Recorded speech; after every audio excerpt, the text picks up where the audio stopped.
What's up guys, welcome back to Money Crow, the channel all about making your money grow. In this video, I'll be explaining the eighth wonder of the world as quoted by Albert Einstein. He said, "He who understands it, earns it. He who doesn't, pays it." I'm talking about compound interest. Let me first start by giving you the definition of compound interest. It's the addition of interest to the principal sum of a loan or deposit, or in other words, interest on interest. It is the result of reinvesting interest rather than paying it out. So that interest in the next period is then earned on the principal sum plus previously accumulated interest. So that might sound a bit complicated, but I'm going to simplify it in today's video. Let's pretend we save $1,000 and we put it in a savings account earning 1% interest per year.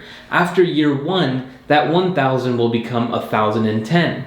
For year two, if you leave that amount earned as interest, the $10, in the account, that means you're now earning 1% interest on your full $1,010. So at the end of year two, you'll have a little more than $1,020. In fact, you'll have $1,020 and 10 cents. I know 10 cents isn't enough to get anyone excited, but that's only because we're talking about a 1% interest rate, and we're also only talking about a 1-year time frame. But once you start upping the interest rate and incorporating much more time into the equation, that's when things get pretty crazy. As I've gone over several times in previous videos, the entire United States stock market as a whole has gone up approximately 10% per year over the last 90 plus years.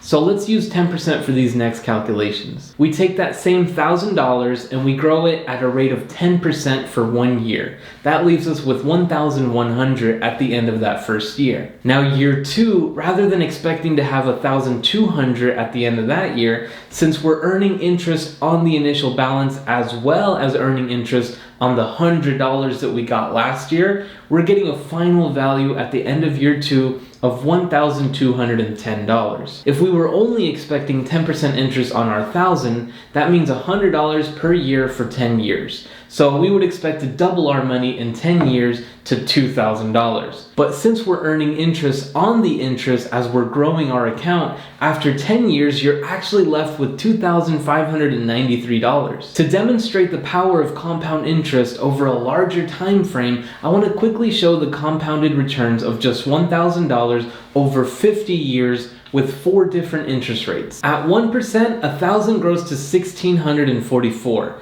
At 5%, $1,000 grows to $11,467. At 10%, $1,000 grows to $117,000.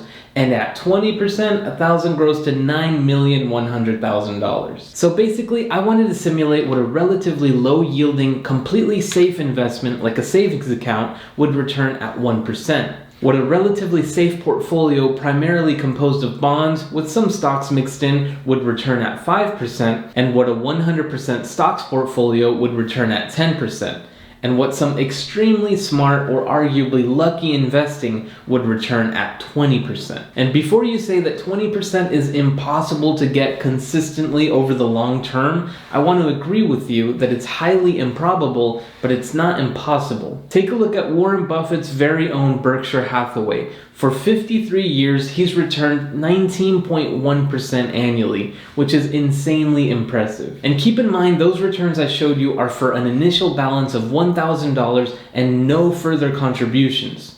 Let's say we start with $1,000 and now we contribute an extra $1,000 per month for those 50 years. Let's look at the compounded growth and get ready to have your mind blown. At 1%, your final balance is $780,000. At 5%, your final balance is just under $2.7 million. At 10%, your final balance is $17.6 million. And get ready for this one. At 20%, your final balance is a ridiculously large $1.257 billion. Now it might make sense to you how Warren Buffett has been able to grow his net worth at such an alarming rate. Take a look at this chart from 2015 that shows the growth of his net worth. A little known fun fact is that 99% of his net worth was created after he turned 50 years old. And today in 2020, Warren Buffett is now sitting at a comfortable $87.4 billion.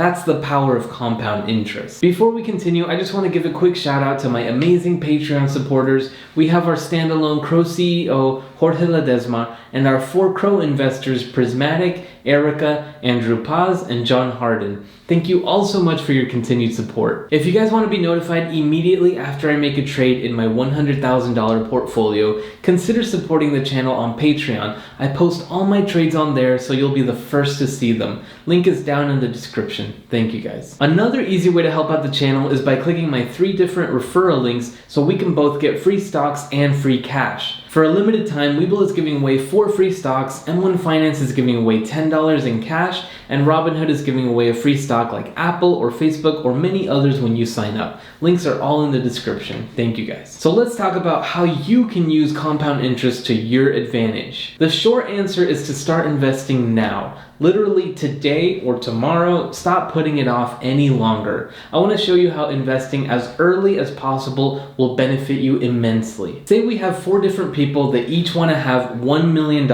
at age 60.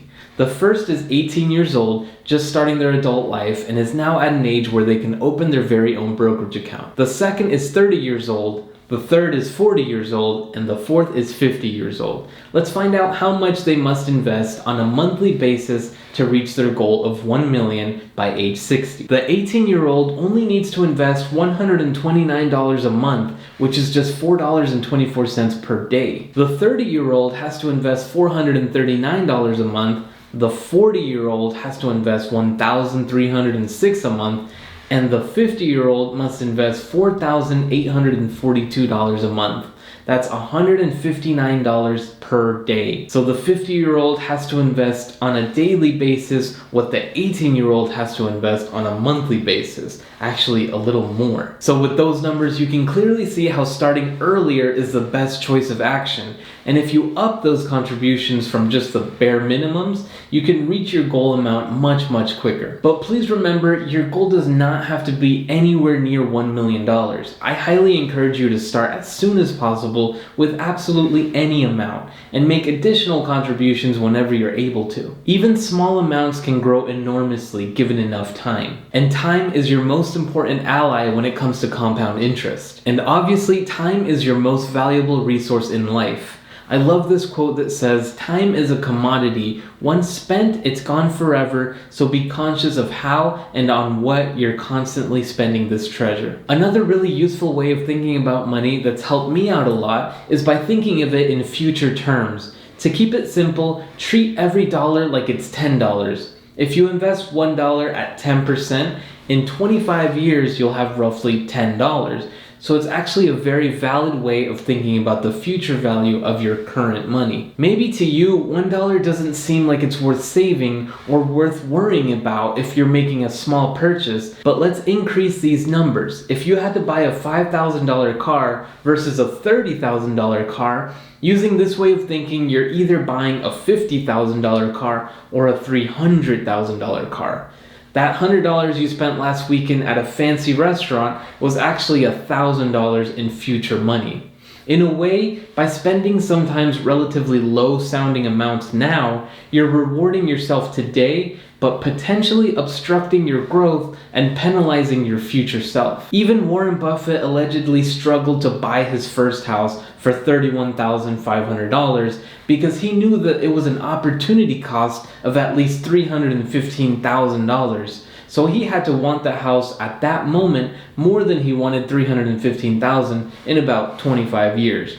And actually, based on the way he's compounded his money, way less than 25 years. Thinking about money like this will change your outlook on spending and investing. And I'm not saying you need to become ultra frugal and never spend on anything, but be mindful of where your money is going and be mindful of what it could have been if you hadn't spent it. I hope I've given you some inspiration and new perspectives. I encourage each and every one of you to start using compound interest as a tool in your life and take full advantage of that 8th wonder of the world. Thank you guys so much for watching until the very end. I hope you'll be back for future videos. And as always, please subscribe, hit the notification bell, like, and comment. Have a great day, and I'll see you guys next time.